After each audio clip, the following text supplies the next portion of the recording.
Some of the details are still murky, but one of Whitey Bulger's alleged victims was found dead yesterday afternoon. The body of 59-year-old Stephen Rakes was discovered in Lincoln one day after learning his name was removed from the witness list. Rakes was hoping to testify about being the victim of a shakedown by Whitey Bulger, Stephen Fleming, and Kevin Weeks. He spoke with us recently on Greater Boston. In 1983, Stephen Rakes and his then-wife Julie bought an old gas station in South Boston and turned it into a liquor store called Stippo's, Stephen Rakes' nickname. Well, back in 1983, Bulger, Fleming, and Weeks took my liquor store from me. At the time, I was scared to death. I was afraid of myself being murdered and my family. And I've never had the opportunity to face the man again, and I will shortly. But Whitey Bulger and Stephen Fleming had their eyes on the store, too, looking for a new front for their criminal operation. Rakes' former wife Julie told us in 2001 that Whitey Bulger, Stephen Fleming, and Kevin Weeks came into the couple's home and forced Stephen Rakes to make a deal, handing him a bag of money, making the liquor store theirs. When Whitey and Fleming and Weeksy sat at my kitchen table, my youngest daughter was only 13 months at the time, teething, waddled, crawled over, and Whitey Bulger put her up on his lap and allowed my daughter to teeth on the barrel of a gun. And of course the conversation, whatever was going on, stopped and everyone observed that, and Whitey just went, "Huh, it'd be too bad you won't see her grow up."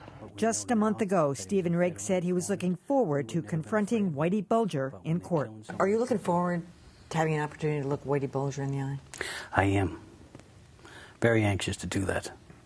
Making me sick sometimes. How do you think he'll respond to you? I don't know. Kevin Weeks has said that Rakes exaggerated the liquor store story, but now no one will ever hear Rakes' side of the story. And Anthony Cardinale is still here. Also joining the conversation is former Bulger associate John Red Shea. Welcome. Well, this really came as a shock to everyone this morning when the news first started trickling out. As you can see, he was here just a month ago. He's been down at the courthouse, as both of you know, every single day. Yep. How disappointed was he, Tony, do you think, that he wasn't going to get a chance to speak? They told him he was no longer on the witness list. Well, I really didn't know him. I never had a conversation with him, but I'm anticipating that because he was very much looking forward to it, that he had to be disappointed. The level of that, I don't know, but I'm sure he was disappointed. That's what Stephen Davis told us, that he was really crushed by it. Yeah. I knew him personally, and I can tell you one thing. He was, as Tony says, in the courtroom every day, and he was really looking forward to testifying.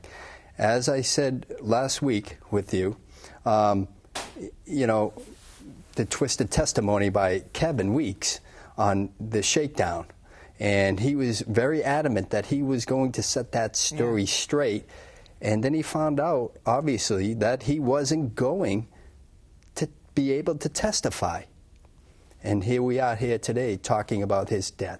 I wonder why they didn't want him, because it would have countered what Kevin Weeks said about a shakedown. Kevin Weeks says there was no shakedown, that, that Stephen Rakes went along with this deal to buy the liquor store. There's degrees of difference. Ultimately, there was extortion. Even if you accept Weeks' story, he admitted to extorting him when he believed that Stippo was changing the deal, so to speak, and that's when they threatened him. And you know, it's still an extortion. You know how it all happened, whether it happened exactly the way Stippo says or the way that Weeks says. Both, at the end of the day, agree there was an extortion, and I think that you know it was just a matter of degrees. Their differences. So, Red, over the years, you've, of course, encountered Stephen Rakes many times. You've, as we've discussed here before, you've known all the cast of characters. He's had some ups and downs in his life. How credible would he have been, do you think, if he took the stand? I think it would have been very credible, to be honest with you, because he was the guy being, you know, extorted. See, I don't mean to disagree with my friend, but I think that there's a lot of different stories. Even Julie's story didn't match necessarily Stippo's story. Because she wasn't there. Well, I understand, but she's giving a report of what he said and it doesn't match what he said later. So I'm saying there's all different degrees here, a lot of different shades, and at the end of the day, it's still an extortion. You represented Julie Dahmers after the fact, when she was trying to get the liquor store back. Well, basically, it had already passed hands through Whitey and all those guys, and it had gone to somebody else. Right, and she then got a judgment against Whitey Bulger for, and a number of others, for damages in excess of $22 million. And when Bulger was caught 2 years ago, I was the first person in the court the next morning to put a lien on the 860 some odd thousand they found in his little hole in Santa Monica. So at some point I'm looking forward to fighting the government over that money, because their claim is that it's theirs because it's criminal, it's the proceeds of a crime, and therefore it's forfeitable to them. And my position is, that it may be proceeds of the crime, but you're the ones that enabled them to make that money. Yeah. So you shouldn't, you have got dirty hands, as they would say in the law, and my client is deserving of that money, or at least other victims, not the government. I don't know if either of you would know the answer to this, but it's kind of speculative. But do you think Whitey Bulger knows what happened with? Do you think he knows that Stephen Rakes died today? I'm sure. I'm sure. Yes, absolutely. I'm sure he was told by his attorneys. Yeah. And stuff. There was some kind of a sidebar early in the day. Apparently, when the news started leaking out about that, they had a conference, and the court was postponed for a while they dealt with that. So he certainly knows about it. Will it come up? Yeah, go ahead. Definitely, Tony, you're right. The people within the courtroom did know about it. The buzz was around that he had been found dead. Mm-hmm. Yeah. What is this? Is it going to have any? I don't think so. I mean, other than you don't want the jury to to read something about it that might influence them one way or another. So I think that's about the only influence it could have. It's not going to, I don't think it has any impact one way or another on the trial itself.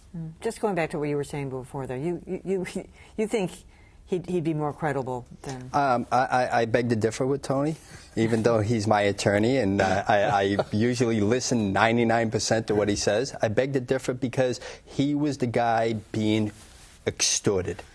Period. And yes, there are different stories and stuff like that from each side. Everybody has their own story.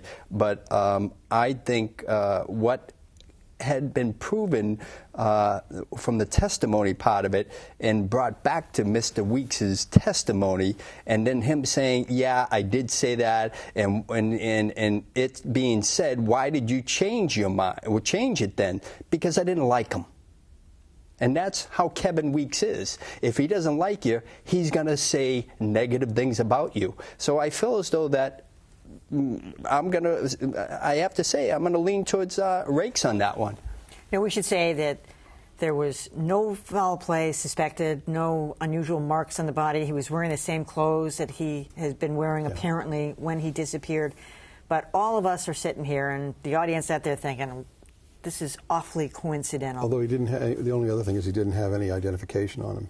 That's another odd thing. Yeah, that's pretty odd. Again, the circumstances are very, very suspicious. He was in Lincoln. What was he doing in Lincoln? I wouldn't be surprised if something pops up about the whole thing.